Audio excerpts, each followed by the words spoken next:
नमस्कार, स्वागत है आपका हस्तक्षेप में। मैं हूं संजीव श्रीवास्तव। तो जिस तरह से राहुल गांधी ने पिछले कुछ दिनों में आरोप लगाए हैं चुनाव आयोग पे कि चुनाव प्रक्रिया में, चुनावी वोटर लिस्ट में वोटों के एडिशंस हो जाते हैं, मतलब वोट जुड़ जाते हैं, वोटरों के नाम कट जाते हैं और ये एक बड़ी धांधली के तहत हो रहा है। और उन्होंने आलंद कॉन्स्टिट्यूंसी की बात की थी कर्नाटक में कि वहाँ इसी तरह से 6000 से ज़्यादा वोट डिलीट करने का प्रयास हुआ, वो तो हो नहीं पाए।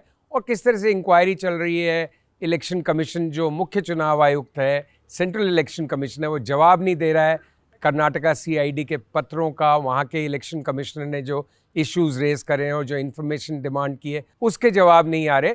तो उसी प्रक्रिया के तहत या उसी कड़ी में चुनाव आयोग ने एक बड़ा फैसला लिया है। चुनाव आयोग ने ये तय किया है, केंद्रीय चुनाव आयोग ने, और ये फैसला लिया है कि जो पोर्टल है इलेक्शन कमीशन ऑफ इंडिया का और जो ऐप है उनका, जिसके तहत लोग अभी तक एंटर होके अपने नाम जुड़वा सकते थे, दूसरों के नाम जुड़वा सकते थे या कटवा सकते थे, उस प्रक्रिया को कैसे और ज़्यादा इस तरह से बनाया जाए कि उसमें फर्जीवाड़ा नहीं हो सके।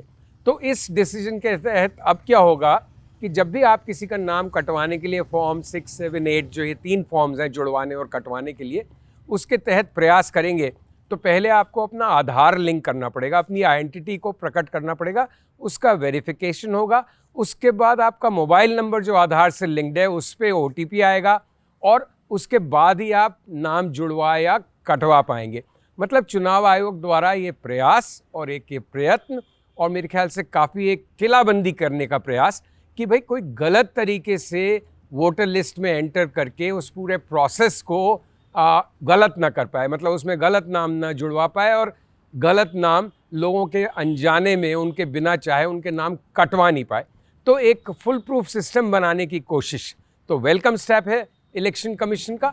और उम्मीद करते हैं कि इसके बाद ये जो एडिशन डिलीशंस की एक बड़ा घोटाले की तरह से राहुल गांधी जिसको लगातार जिस पे फोकस कर रहे हैं, उसमें कहीं ना कहीं अब कुछ रोक लगेगी। अब ये क्या 100% फुल प्रूफ होगा, क्या इसके बावजूद भी कोई गुंजाइश नहीं रहेगी कुछ गलत होने की, इसके बारे में अभी कहना मुश्किल है।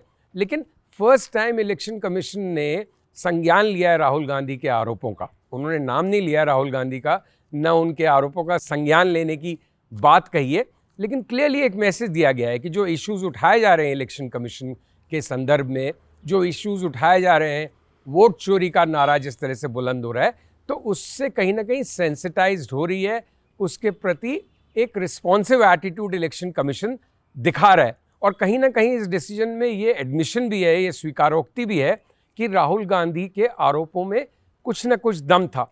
आज इंडियन एक्सप्रेस ने एक रिपोर्ट में, अपनी 24 सितंबर की तारीख की रिपोर्ट में फ्रंट पेज में लिखा है कि जो आलंद में वोटों का डिलीशन होने की कोशिश हुई थी, उसके पीछे 100 टेलीफोन नंबर्स और फेक आईडीज थे। मतलब 100 सिम कार्ड्स का फर्जी तरीके से इस्तेमाल किया गया या 100 फर्जी सिम कार्ड्स का इस्तेमाल किया। तो क्लियर है ये बात कि कोई शक्तियां ऐसी हैं या कोई ग्रुप्स ऐसे हैं या कोई गिरोह ऐसे हैं जो इलेक्शन प्रोसेस के साथ गलत तरीके से इंटरफियर करने की कोशिश कर रही हैं, जिससे इलेक्शन आउटकम भी प्रभावित हो सकता है। अब ये सब विषय जो हैं ज़्यादा जांच के हैं।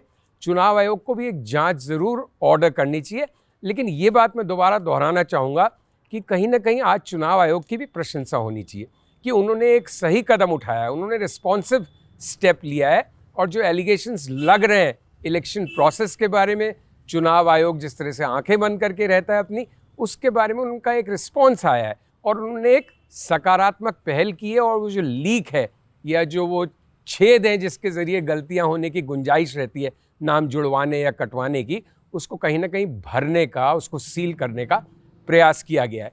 तो क्लियरली एक वेलकम स्टेप।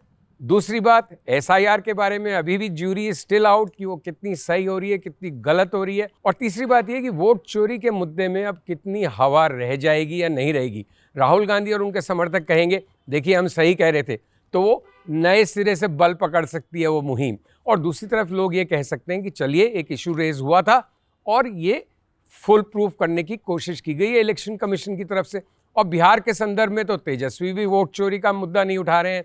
प्रशांत किशोर ने भी एक इंटरव्यू में कहा है कि बिहार के इश्यूज़ पे हम फोकस करेंगे, अनएम्प्लॉयमेंट, माइग्रेशन या पलायन लोगों का, गरीबी और जो दूसरे लोकल मुद्दे हैं, कानून व्यवस्था, वोट चोरी उनके अनुसार बड़ा मुद्दा नहीं है, बट डेफिनेटली वोट चोरी एक बड़ा मुद्दा नेशनल लेवल पे है, एक टॉकिंग पॉइंट है, उसको कहीं ना कहीं आज इलेक्शन कमीशन ने एड्रेस करने का प्रयास किया है।